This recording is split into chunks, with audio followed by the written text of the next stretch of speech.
అట్లిట్లా అంతటా ఎలచ్చల ప్రచారం ఒడిచింది. ఏడో విడత ఓట్ల పండుగ కూడా శనివారంతోని ఒడుస్తుంది.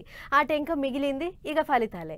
అందుకే దేవుడా నువ్వే దిక్కు, దేవుడా సల్లగా చూడు అన్నట్టే చేస్తుర్రు ఇప్పుడు లీడర్లంతా. సందు దొరికితే చాలు దేవుళ్లకు పబ్బతి పడుతుర్రు.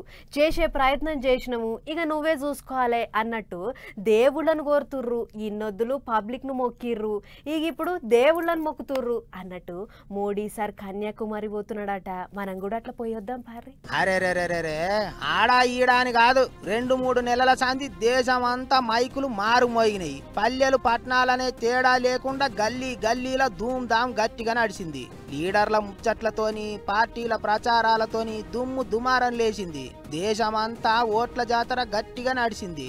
1, 2, 3 అనుకుంటా అట్లిట్లా ఇక ఆఖరి మల్క ఓట్ల పండుగ దగ్గర పడ్డది. 7వ విడత పోలింగ్ కు టైం దగ్గర పడ్డది. అందుకే దేశం అంతా ప్రచారం బంద్ అయింది. లీడర్లు మూతి కట్టుకున్నారు, మైకులు స్విచ్ ఆఫ్ చేసిండ్రు. మరిగా ఊకొని ఏం చేద్దాం, అట్లా పోయి దేవునికి పూజలన్న చేస్తే అదృష్టం అటు ఇటు అయినా కలిసి వస్తుంది అనుకుంటారు కావచ్చు. అట్లనే ఇప్పుడు మోదీ సారు తమిళనాడు రాష్ట్రంలో ఉన్న కన్యాకుమారిని చుట్టొచ్చే ఈగురం చేసిండు. అప్పట్లో వివేకానందుడు ధ్యానం చేసిన బండ మీదనే కూకొని సారు ధ్యానం చేస్తాడట. మొత్తం 48 గంటలు కన్యాకుమారిలోనే ఉంటాడట. పండ్ల పని అక్కడనే ఉన్న భగవతి అమ్మన్ దర్శనం కూడా అవుతుందట. ఇప్పటికే సారు వస్తున్నాడని కన్యాకుమారిలో ఉన్న వివేకానందుని బొమ్మకాడ 3000 మంది పోలీసోళ్లు బందోబస్తుకు పోయిర్రాట. 3 దినాలు సముద్రంలో చేపలు పట్టనికి పోవద్దని గంగపుత్రులకు ఆర్డర్లు వేసిండ్రాట.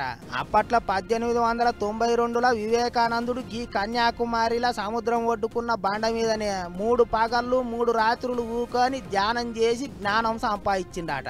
మీదికెళ్ళి వివేకానందుడు అంటే మోదీ సారుకు మస్తు ఇష్టమట. అందుకే ఇక సార్ ఇప్పుడు కన్యాకుమారి బాట పట్టిండు అనుకుంటారు అందరూ. పోయినసారి 2019 ఎలక్షన్ల టైంలో కూడా గిట్లనే మోదీ సారు కేదార్నాథ్ గుహల ధ్యానం చేసిండు. ఇగిదిట్లుంటే ఇంకో దిక్కు సెంటర్ హోం మంత్రి అమిత్ షా సారు 7 కొండల ఎంకన్న దర్శనానికి బయలుదేరిండు. ప్రచారం ఒడిసింది కాబట్టి ఎంకన్నకు పబ్బతి పట్టి గట్టిగా మొక్కులు మొక్కాలని బండి కట్టిండు సారు. మరిగా చూడాలే పువ్వు పార్టీ వాళ్లకు దేవుని మొక్కులు ఏ పాటి కలిసి వస్తాయో.